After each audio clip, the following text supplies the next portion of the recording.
10, 9, 8, 7, 6, 5, 4, 3.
In the beginning of the history of experimental observation or any other kind of observation on scientific things, it's intuition, which is really based on just experience with everyday objects, that suggests reasonable explanations for things.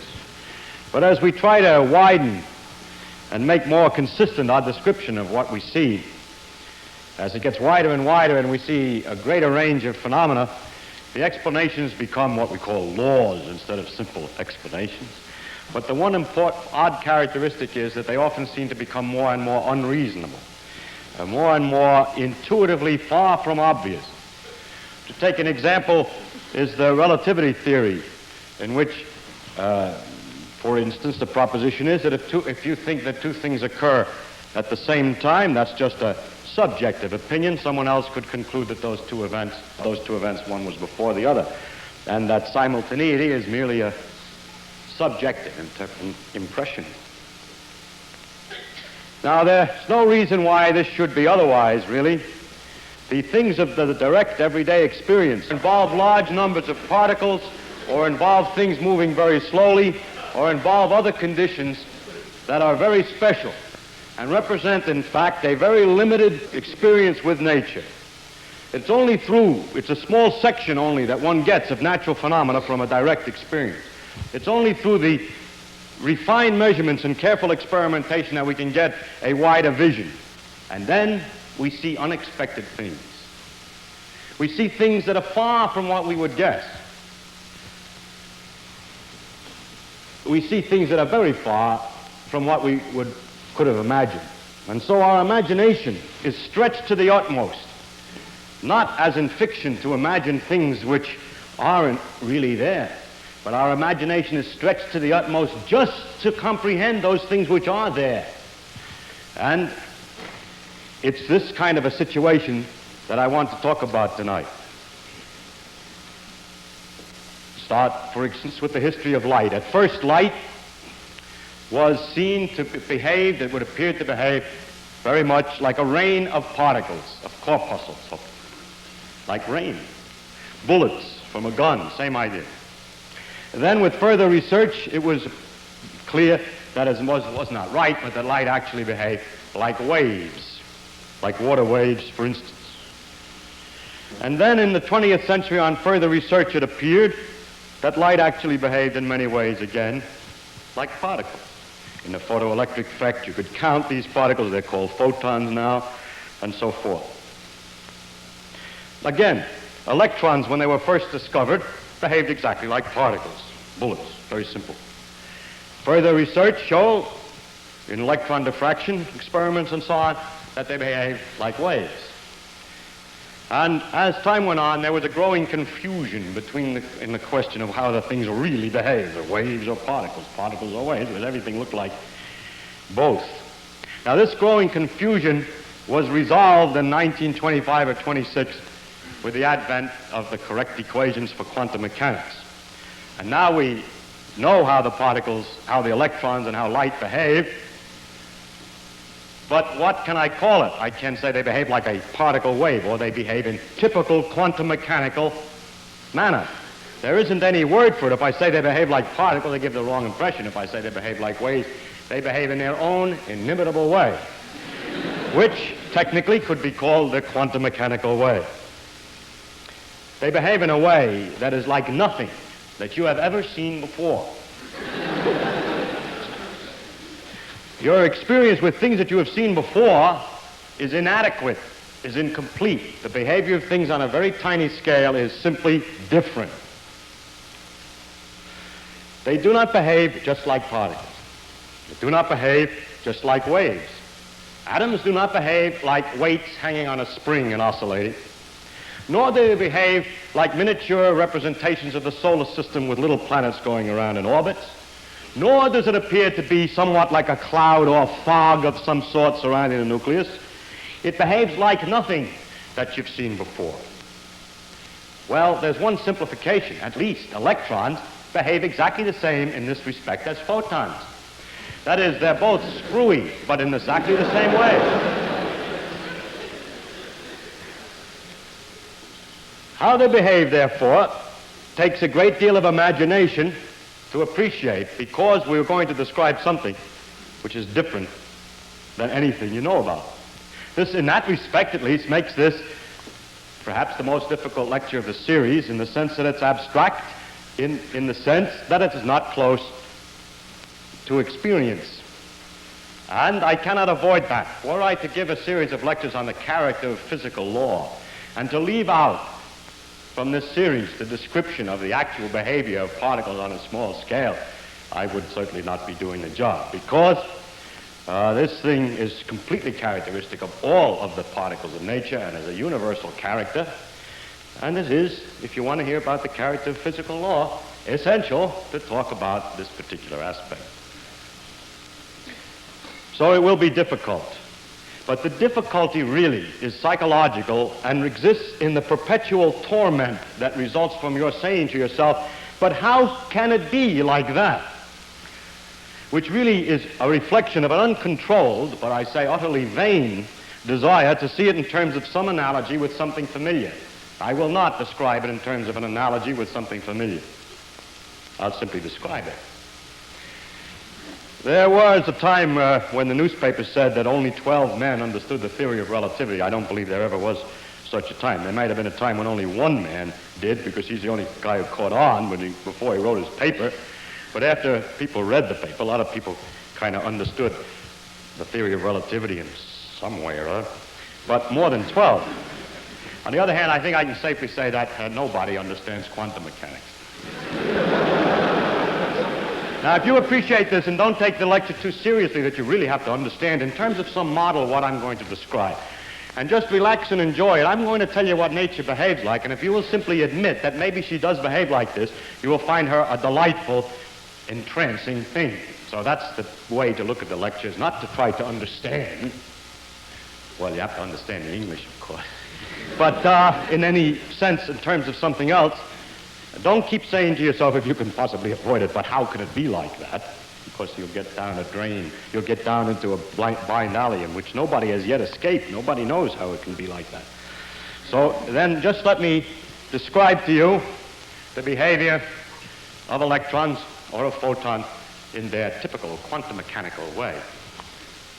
Now, the way I'm going to do this is by a mixture of analogy and contrast. If I made a pure analogy, we would fail. So it must be by analogy and contrast to things that you're familiar with.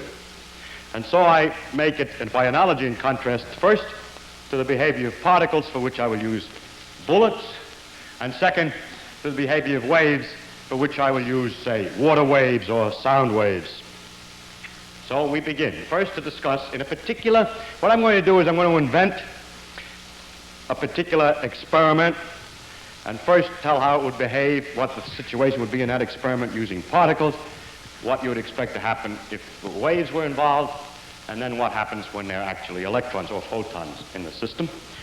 And I will just take this one experiment which has been designed to contain all of the mystery of quantum mechanics, to put you up against the paradoxes and mysteries and peculiarities of nature 100%. Any other situation in quantum mechanics, it turns out, can always be explained afterwards by saying, you remember the case of the experiment with the two holes? It's the same thing. And so I'm going to tell you about the experiment with the two holes, which is the general mystery, does contain the general mystery. I am avoiding nothing. I am bearing nature in her most elegant and difficult form. So I start with bullets. Then all the experiments are going to be in the same general design, so I'll draw it this way. Suppose that we have some source of bullets, which is just represent the source, which we call the source, and is in fact, in the case of bullets, a machine gun. Then we have a plate in front here with a hole in it for the bullets to come out of, and this plate, in the case of bullets, is armor plate.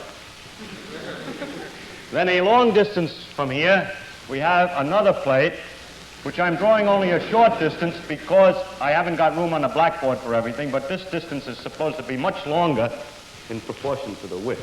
Please expand that. That's a small point. And it has two holes in it. That's the famous two-hole business. I'm going to talk a lot about these holes, so I'll talk about this hole as number one hole and the other hole as number two. And I'm only drawing it in two dimensions. You can, if you wish to imagine these as round holes in three dimensions, but just say this is a cross-section. And then again a long distance away, but we'll draw it relatively short distance because of the limitations of this blackboard. We have another screen here, which is just a backstop of some sort, on which we can put in various places what I will call a detector. And we'll mark that detector, which in the case of the bullets is a box of sand into which the bullets will be caught, and we can count them. That's the detector for bullets. I don't want to have to redraw the experiment each time, so I'll label everything in this way, and then we'll be able to catch on to situations for different cases. And also, I'm going to do experiments in which I count how many bullets come into this detector or box of sand when the box is here, or here, or here, or here. And to describe that, I'll measure the distance of the box from somewhere down here and call that X. And I talk about what happens when we change X. It means only you move the doggone thing up and down. All right. Now, first, I would like to make a few modifications from real bullets and two idealizations. The first is that the machine gun is very shaky and wobbly, and that the bullets go in various directions, not just exactly straight on and bounce back. And they can ricochet off the edges of the holes in these armor plates. And finally, well, let's say, for instance, that the bullets have all the same speed or energy if you want, but that's not very important. But the most important idealization in which it differs from real bullets is I want these bullets to be absolutely indestructible, so that what we find in the box is not pieces of lead of some bullet that's broken half, but we get the whole bullet, please. So imagine indestructible bullets, or hard bullets and soft armor plate or something. And now the first thing that we will notice about bullets is that the things that arrive come in lumps. When the energy comes, it's all in one bullet full of bang. If you count the bullets, there's 1, 2, 3, 4 bullets. The things come in lumps. They're equal in size, we suppose, in this case. And when a thing comes into the box, it's either all in the box or it's not in the box. It comes in lumps. More. If I put up two boxes here, I never get two bullets in the boxes at the same time. Well, if the gun isn't going off too fast and I have enough time between things, you see, slow down the gun so they go off very slowly. Bing, bing, bing, bing. Then put the two things here and look very quickly in the two boxes. You'll never get two bullets at the same time in the two boxes because a bullet is a single, identifiable lump. I call that characteristic of the object that it comes in lumps. So the first thing about bullets is that they come in lumps. And now what I'm going to measure is how many bullets arrive here on the average in a long period of time. So you wait an hour and you count how many bullets are in the can, in the sand, and average that. Now, we call that, if you want, let's say we take a definite time like per hour and say the number of bullets that arrive per hour. And sometimes you could call that what's called the probability of arrival, because it just gives the chance that a bullet going through this thing arrives in this particular box. At least it's proportional to the chance. One way to measure is to measure the average number of bullets that arrive over a period of time. Now, the number of bullets that arrive in this box here will vary as I vary x. And I'm going to make a graph here in which I plot horizontally the number of bullets that I get if I hold this thing here for an hour. And I'll get a curve that will probably look more or less like this. Because when the box is behind one of these holes, it gets a lot of bullets. You go, the ones that went through this hole, and otherwise it gets them that went through this hole. And if it's a little bit out of line, it doesn't get as many. They have to bounce a little off the edges of the hole. And so it disappears like this. And this is the number that we get in an hour when both holes are open. And I call that, by an abbreviation, N12, which merely means the number which arrive when hole number 1 and hole number 2 are both open. Looks like that, say. Now, I must insist that the number that we're plotting here doesn't come in lumps. You can have any size it wants. For example, there can be 2.5 bullets in an hour. In spite of the fact that the bullets come in lumps, what I mean by 2.5 bullets in an hour is that if you run a long time, like 10 hours, you get 25 bullets. So it's on the average 2.5 bullets. The N can have any size. It doesn't have to be in lumps because it's an average. I'm sure you're all familiar with the joke about the fact that the average family in the United States seems to have 2.5 children. It doesn't mean that there's a half a child in any family whatever. The children come in lumps. But nevertheless, when you take the average number per family, it can be any number whatsoever. And so this number N, which is the number that arrive in this container per hour on the average, need not be an integer. It can be a tenth, which would mean under those circumstances that you have to wait on the average 10 hours more or less per bullet. So what we measure then is the probability of arrival, which is the technical measure, the probability of arrival, which is a technical term really for the average number that arrive in a given length of time. And now finally, if we go to analyze this curve N12, we can interpret it very nicely. We can interpret it as a sum of two curves, which I will draw here. You see, that's why I need the blackboard, for I got several cases, so I draw two curves here. One which would represent what I call N1, the number which would come if hole number 2 is closed by another piece of armor plate in front, and so they all come through number 1. And N2 would be the number that come through hole number 2 alone. So N1 is the number that comes through hole number 1 alone, and N2 is the number that comes through hole number 2 alone, those numbers being determined by closing the respective holes. And then we discover a very important law, which is that the number that arrive with both holes open is the number that arrive by coming through number 1 hole plus the number that comes through number 2 hole.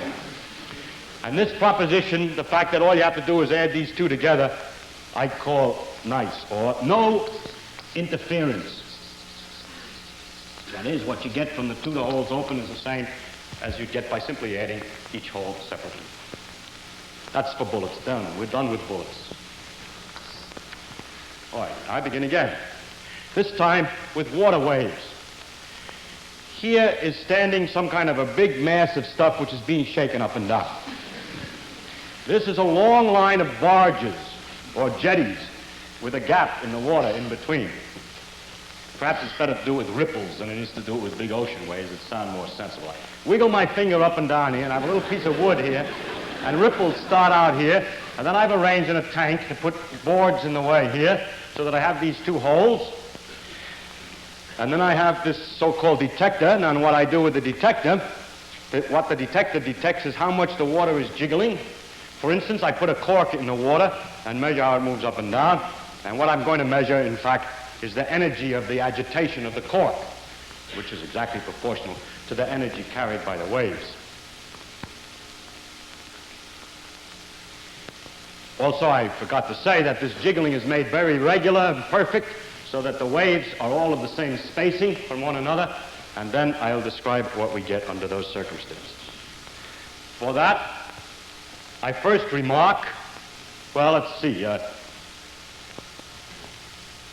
First, we can measure the energy of the quark, but then another thing is important for light, for water waves, water waves, is that the thing that we're measuring can have any size at all. We're measuring the intensity of the waves or the energy in the quark, and if the waves are very quiet, if the fellow over here is only jiggling a little bit, then there'll be very little motion of the quark, and so on. No matter how much it is, it's proportional. So it can have any size.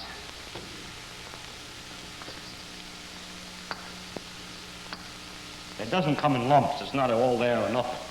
And what we're going to measure is the intensity of the waves, which, to be precise if you want, is the energy generated by the waves at a point.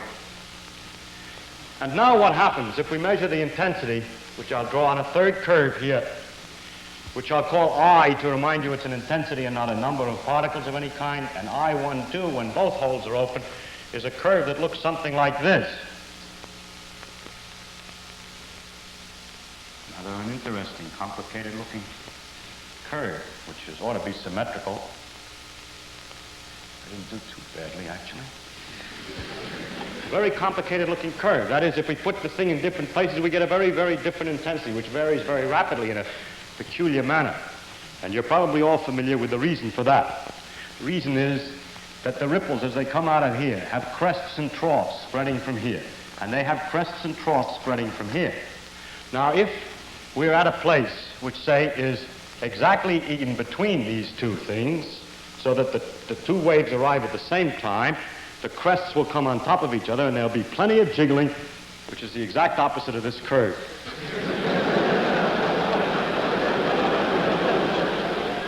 So I'll have to put, there should be another bump. We have a lot of jiggling right in dead center. On the other hand, if I were to move to some point here, since I'm further from hole 2 than hole 1, it takes a little longer for the waves to come from 2 than from 1. And when 1 has a crest arriving, the crest hasn't quite reached there yet from 2. In fact, it's a trough from 2. So the water tries to move up and it tries to move down from the influences of the waves coming from the two holes, and the net result is it doesn't move at all, or practically not at all, and so we have these low bumps at that place. And then if you move still further over, you get enough delay that when a crest is here, this other crest is in fact one whole wave behind. So in fact it's a crest that is, two crests are coming on top of each other, but not the same crest, so to speak. The fourth crest from here and the fifth crest from there on top. So you get a big one again, then a small one, a big one, small one, depending upon the way the crests and troughs interfere, as we say. The word interference, again, is used in science in a funny way because we'll have what we call constructive interference. When they both interfere here, it makes it stronger. Well, they call it interference anyway, but the very important thing is that I12 is not the same as I1 plus I2, and we say it shows interference. Yes, interference. That's a funny term. We use it. Constructive and destructive interference. I didn't mention what I1 and I2 look like, but we can find out by closing this, for instance, to find I1. The intensity that you get here, if the hole is closed, is simply the waves from one hole for which there's no interference, and that's this curve. N1 is the same as I1, and the same way otherwise I2, and this curve is quite different than the sum of these two. As a matter of fact, the mathematics of this curve is rather an interesting one. What is true is this, that the height of the water when both holes are open is equal to the height that you would get from number 1 open plus the height that you get from number 2 open. Thus, if it's a trough, the height from 2 is negative and cancels out the height from 1. So you can represent it by talking about the height of the water. But it turns out that the intensity in any case, for instance, when both holes are open, is not the same as the height, but is proportional to the square of the height. And it's because of this fact that we're dealing with the squares that we get these very interesting curves. All right, now, we erase the machinery and start over. This time, we start with electrons. We have a filament here, tungsten plate, holes in a tungsten plate, and for a detector, any electrical system which is sufficiently sensitive to pick up the charge of an electron arriving with whatever energy the source had. Or if you would prefer, we could use photons, and this is a black paper with a hole in it, 2 holes in another sheet of black paper. Paper isn't very good because the fibers don't make a sharp hole, so use something better. And here, for a detector, a photomultiplier that can detect the individual photons arriving. Now, what happens with either case, and I'll discuss only the electron case, the other case is exactly the same, the case with photon, is this. First, that what we receive in this electrical detector with a sufficiently powerful amplifier behind it are clicks. Click, click, click, click, and so on, with the source here. Lumps. Absolutely lumps. When the click comes, it's a certain size, and the size is the same.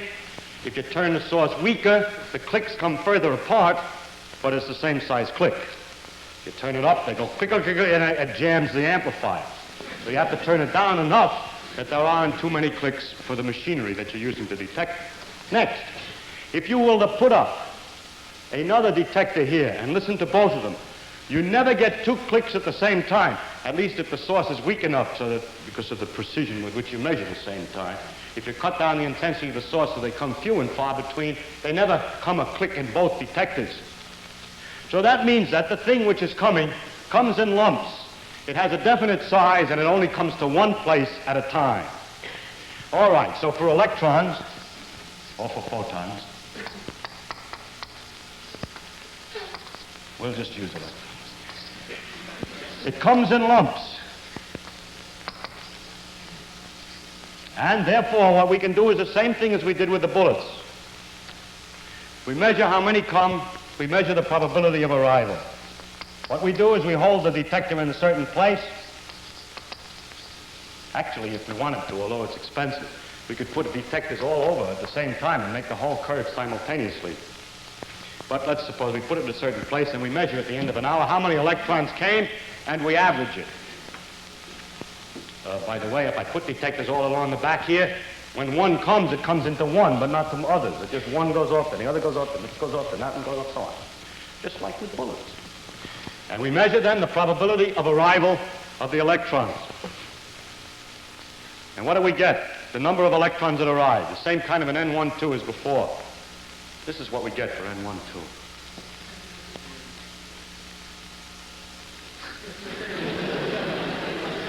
N12 is this what we get with both holes open. And that's the phenomenon of nature, that she produces the curve, which is the same as you would get from an interference of waves. But she produces a curve for what? Not for the energy in a wave, but for the probability of arrival of one of these lumps.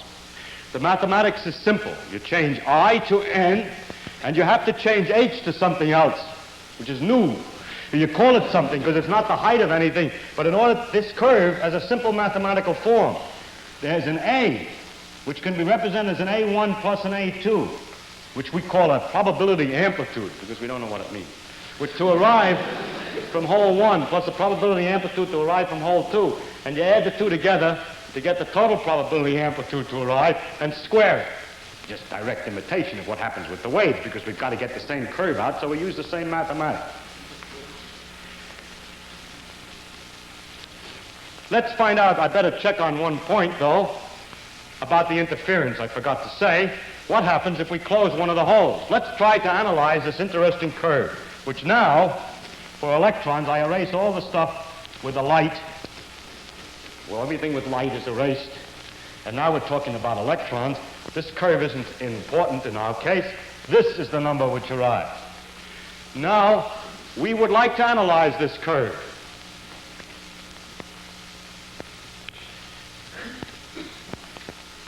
And we try this. We say maybe it comes, we can analyze this by thinking that the electrons come through this hole or through the other. So we can close one hole and measure how many come through hole number 1, and we get that curve. Or we can close this hole and measure how many come through hole number 2, and we get that curve. And these two added together is not this, and so this is not the same as N1 plus N2. And it does show interference. It shows interference. And in fact, the mathematics is given by this funny formula that the probability of arrival is the square of an amplitude, which itself is the sum of two pieces. Now, the question is, how can that come about? That when they go through hole 1, they would be distributed this way. When they go through hole 2, they would be distributed that way. How could it be that when both holes are open, you don't get the sum of the two? Instance. If I hold the detector at this point here, I get practically nothing. If I close one of the holes, I get plenty. If I close the other hole, I get something. If I leave both holes open, I get nothing. If I let them go through both holes, I don't come anymore. Or take the point in the center. You can show that that's higher than the sum than it was in the other case, than the sum of these two. I get more here when both holes are open than I would get with either one of the two closed. Now, you might think that if you were clever enough, you could argue that they have some way of going around through the holes back and forth, and they do something complicated, or it splits in half and goes through the two holes, and so forth, in order to explain this phenomenon. Nobody, however, has succeeded to get an explanation of this that's satisfactory, because the mathematics in the end is so very simple. The curve is so very simple. I will summarize then by saying that electrons arrive in lumps, like particles. But the probability of arrival of these lumps is determined like the intensity of waves would be. And it is in this sense that the electron behaves, as you might say, sometimes like a particle and sometimes like a wave. It behaves in these two different ways at the same time. And that's all there is to say. I give a mathematical description to figure out the probability of arrival of electrons under any circumstances and so on, and that would, in principle, be the end of the lecture, except that there are a number of subtleties involved in the fact that nature works this way. There's a number of peculiar things. And I would like to discuss those peculiarities because they may not be self-evident at this point. So to discuss the subtleties, we begin by discussing a proposition which we would have thought to use since these things are lumps. Since what comes is always one complete which I'll call an electron, one complete lump, one complete electron, it's obvious that it's reasonable that either an electron arrives or goes, let's say, that either an electron goes through hole number 1 or it goes through hole number 2. That seems like it goes through hole number 2. That seems very obvious that it can't do anything else if it's a lump. And I'm going to discuss this proposition, so I have to give it a name. I'll call it Proposition A. Now, we've already discussed a little bit what happens with Proposition A. If it were true that an electron either goes through hole number 1 or it goes through hole number 2, then the total number which arrive here would have to be analyzable as a sum of two contributions. The total number which arrive here will be the number that come here via hole 1 plus the number that come via hole 2. And since this curve cannot easily be analyzed as a sum of two pieces in such a nice manner, and since the experiments which determine how many would have arrived, if only hole number 1 were open, don't give the result that this number is the sum of these two, it is obvious that we should conclude that this proposition is false. It is not true that the electron either comes through hole number 1 or hole number 2. Maybe it divides itself in half temporarily and so on. So proposition A is false. That's logic. Unfortunately, or otherwise, we can test logic by experiment. And so we just have to find out whether it's true or not that the electrons come through hole 1 and hole 2, or maybe they go around through both holes or they split up and so on. All we have to do is watch them. We watch them, we need light. So we put back here behind the holes a source of light. It's very intense light. Light is scattered by electrons, it is bounced off electrons. And in other words, you can see electrons if they go by if the light's strong enough. So we stand back here and we look to see whether we see, when the electron is counted here, a flash, or have seen the moment before the electron's counted here, a flash behind hole 1 or a flash behind hole 2, or maybe a sort of a half flash in each place at the same time. Because we're going to find out now how it goes by looking. Well, you turn on the light and look. And lo, you discover that you see flashes behind either one hole or the other hole every time you get a count here. Every time there's a count here, you see a flash behind number 1 or behind number 2. What you see is that the electron comes 100% complete through hole 1 or through hole 2. When you look, kind of a paradox. Well, let's squeeze nature into some kind of a difficulty here. I show you what we're going to do, see? We're going to keep the light on, we're going to watch. And we're going to count how many electrons come through. And we're going to make 2 columns. I'll watch the holes very carefully while you please count how many are arriving in the detector. All right, you say, one arrived. I said, I saw that when it went through hole number 1. So we put here 2 columns, which is column 1 for number 1 hole and number 2 hole. And every time you get one, you tell me you got one. I have seen it, of course. And I say either number 1 or 2. The first one was 1. What's the next one? Number 2. All right. Number 2. Number 2. Number 1. So on. So as we watch the electrons, as I watch the electrons, for every one that you count, I can separate them experimentally into 2 columns. Them what have arrived via hole 1, and those, I know the English is right, I'm just trying to, that arrived via hole 2.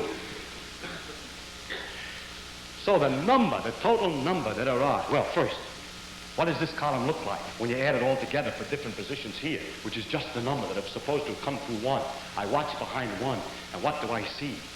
I see this curve. That number column is distributed this way. Just like we thought when we closed hole 2. It works the same way whether we're looking or not. If we close hole 2, we get the same distribution in those that arrive as if we are watching. And likewise, the number in this column that is supposed to arrive via hole number 2 is also this simple curve. Now look, the total number which arrived has to be the total number. I'm just counting little marks. It has to be the sum of this number plus that number. The total number which arrived absolutely has to be the sum of these 2. It has to be distributed this way. But I said it was distributed this way. It's distributed this way. It really is, of course it has to be. It is. It's distributed this way. If then we mark with a prime the results when a light is lit, prime means with a light lit, then we find N1 prime is practically the same as N1 without the light, and N2 prime is almost the same as N2.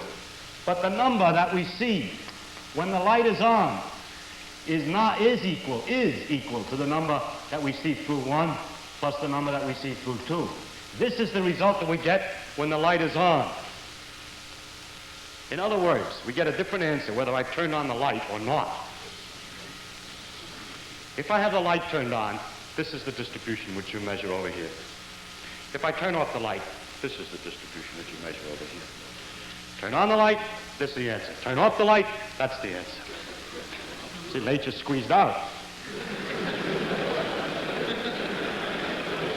Now, we could say then that the light affects the result. If the light is on, you get a different answer than if the light is off. If you want to, you can say the light affects. It does affect. In fact, we found this by this experiment. We get a difference with the light on and off. Light affects the behavior of electrons. If you want to talk about the motion of the electrons through here, which is a little inaccurate, you can say that the light affects the motion, so that those which might have arrived at the maximum are somehow been deviated or kicked by the light and arrive at the minimum instead, so smoothing the curve to produce this thing. You see, electrons are very delicate. Although when you're looking at a baseball and you shine light on it, it doesn't make any difference. The baseball goes the same way. Electrons are very flimsy, very delicate. And when you shine a light on them, it's a little tough on the electron. It knocks them about a bit. And instead of doing that, they do this because you turn the light on so strong. You hit them with a hammer. It's not just a delicate thing like when you're looking at a baseball with light. They hit them with a hammer. But you turn up the light too strong. Turn it weaker and weaker and weaker until it's very dim. And then use very careful detector that can see very dim light. And look with the dim light. Now, as the light gets dimmer and dimmer, you can't expect with very, very, very weak light to affect the electron so completely as to change the pattern 100% from this pattern to this pattern. As the light gets weaker and weaker and weaker, somehow it should get more and more like no light at all. And how then does this turn into that? Well, it turns out that light is not like a wave of water, but light also comes in particle-like character called photons. And as you turn down the intensity of the light, you're not turning down this effect, you're turning down the number of photon particle-like things that are coming out of the source. So as I turn down the light, I'm getting fewer and fewer photons. The least I can scatter from an electron is 1 photon, and if I have too few photons, well, sometimes the electron will get through, and it just happened, there wasn't enough light, there was no photon coming by, I didn't see it. So a very weak light doesn't mean a small disturbance, it just means a few photons. And what happens is that I have to invent a third column. You see, you get a click over here. I say, I saw that one, that was in number 1 hole. This was behind hole number 2. Then another concept, I'm sorry, I didn't see that. There wasn't enough light to give a photon at that time, so there must be a third column under didn't see. And when the light is very strong, there are very few in there. When the light is very weak, most of them end in there. So that there are 3 columns, this one, and sometimes in here. You can guess what happens. The ones I do see are distributed this way. The ones I didn't see are distributed that way. And as I turn the light weaker and weaker, well, I see less and less of them. A greater and greater fraction are not seen. And the actual curve, in any case, is a sum of a mixture of this, and as the light gets weaker so that fewer and fewer are seen, it gets more and more like that in a continuous fashion. So, in this case, if the electrons are not seen and nothing bounced off the light under those circumstances, you get this complicated pattern for those electrons which were not seen. The ones in the column didn't see are exactly distributed in this complicated way, and the other 2 columns are in these 2 ways here.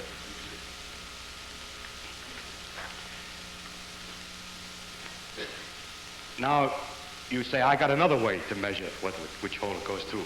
And I'm sorry I haven't got enough time to discuss a large number of different inventions that you might have to find out which hole the electron went through and what happens in each case. It always turns out, however, that it's impossible to arrange the light in any way so that you can tell through which hole the thing is going without disturbing the pattern of arrival of the electrons from this form to this form, without destroying the interference. And not only light, but anything else. You use neutrinos, you use anything. There's a principle that's impossible to do it. You can, if you want, invent a way to tell which hole the electron's going through. Then it turns out it's going through one or the other. But if you try to make that instrument so that at the same time it doesn't disturb the motion of the electrons, then what happens is you get back, you can't tell anymore which one it goes through, and you get this. If you can tell, you get this. Heisenberg noticed when he discovered the laws of quantum mechanics that the new laws of nature that he discovered could only be consistent if there was some basic limitation to our experimental abilities that had not been previously recognized. In other words, you can't experimentally be as delicate as you wish. And he proposed his uncertainty principle, which stated in terms of our experiment is the following. He stated it another way, but they're exactly equivalent. You can get from one to the other, but unfortunately I haven't time to explain that. But in our experiment, his uncertainty principle would be stated in this manner. It is impossible to design any apparatus whatsoever to determine which hole the electron passes. And we want to succeed in determining which hole the electron passes, which can determine through which hole the electron passes. That will not at the same time disturb the electron enough to destroy the interference pattern. And no one has found a way around this. And I'm sure you're all itching with inventions as to methods of detecting which hole the electron went through. But if each one of them is analyzed carefully, you'll find out there's something the matter with it, and that if, without disturbing the electron, you'd think you could do it. But it turns out there's always something the matter, and you can account for the difference in the patterns due to the disturbance of the instruments used to determine through which hole the electron comes. Now, this, therefore, is a basic characteristic of nature and tells us something about everything. If a new particle is found tomorrow, the kaon, actually it's already been found, something, give it a name, let's say a kaon. And I used kaons to interact with electrons to determine which hole the electron is going through. I already know ahead of time, I hope, enough about the behavior of the kaon to say that it cannot be of such a type that I could tell through which hole the electron would go without at the same time producing a disturbance on the electron that changed the pattern from here to here. So that the uncertainty principle is used as a general principle to guess ahead at many of the characteristics of unknown objects. They are limited in their character. Well then, let's go back. What about this proposition A? Does it go either through one hole or the other, or not? Well, physicists have a convention, a way of avoiding the pitfalls which exist, and they make their game, their rules of thinking as follows. That if you have an apparatus which is capable of telling which hole the electron goes through, and you can have such apparati, then one can say that it either goes through one hole or the other. And it does when you look. It always is going through one hole or the other when you look. But when you do not try to determine, or you have no disturbance, no apparatus there to determine through which hole the thing goes, under those circumstances, you cannot say that it either goes through one hole or the other. You can always say it, provided you stop thinking immediately and don't make any deduction from it. We prefer not to say it, rather than to stop thinking at the moment. In other words, when we don't look, we can't say through which hole it's going, but if you try to look to see, you find it always goes through one hole or the other. Still, to conclude that it goes either through one hole or the other when you're not looking is to produce an error in prediction. And that is the logical tightrope on which we have to walk if we wish to interpret nature. This proposition that I'm talking about is more general. It's not just for two holes. It's a general proposition reads something like this, that the probability of any event in an ideal experiment, that just means that when everything is specified as well as it can be, the probability of an event is the square of something, which I call A here, is called the probability amplitude. And when an event can occur in several alternative ways, the probability amplitude, this A number, is the sum of the A's for each of the various alternatives. And finally, if an experiment is performed which is capable of determining which alternative is taken, the probability of the event is the sum of the probabilities for each alternative. That is, you lose the interference. Now, the question is, how does it really work? What machinery is actually producing this thing? Well, nobody knows any machinery. Nobody can give you a deeper explanation of this phenomenon than I have given. That is a description of it. They can give you a wider explanation in the sense that they can do more examples to show how it's impossible to tell which hole it goes through and at the same time not destroy the interference pattern. They can give a wider class of experiments than just the two-slit interference experiment and so on, but that's just repeating the same thing to drive it in. It's not any deeper, it's only wider. The mathematics can be made more precise.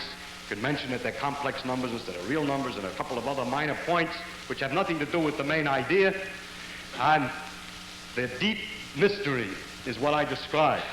And no one can go any deeper today, but only wider.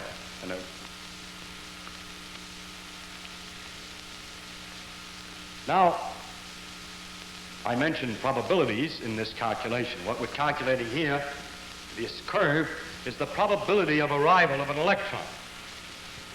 The question is there any way to determine where it really arrives?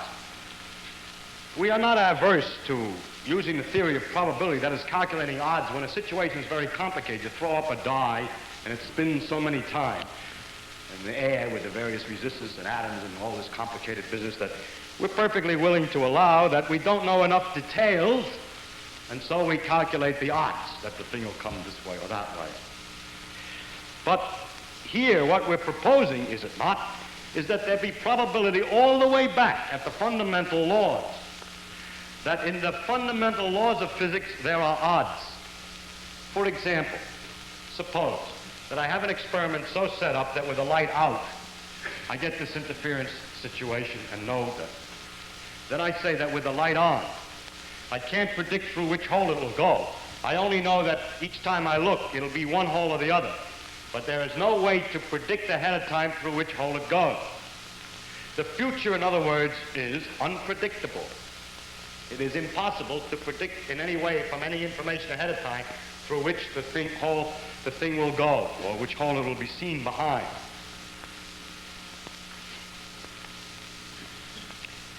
That means that physics is kind of given up if the original purpose was, and everybody thought it was, to know enough that in given the situation, you can predict what's going to happen next. Given the circumstances, you can predict what happens. Here are the circumstances. Source, strong light source, tell me which hole, behind which hole will I see the electron.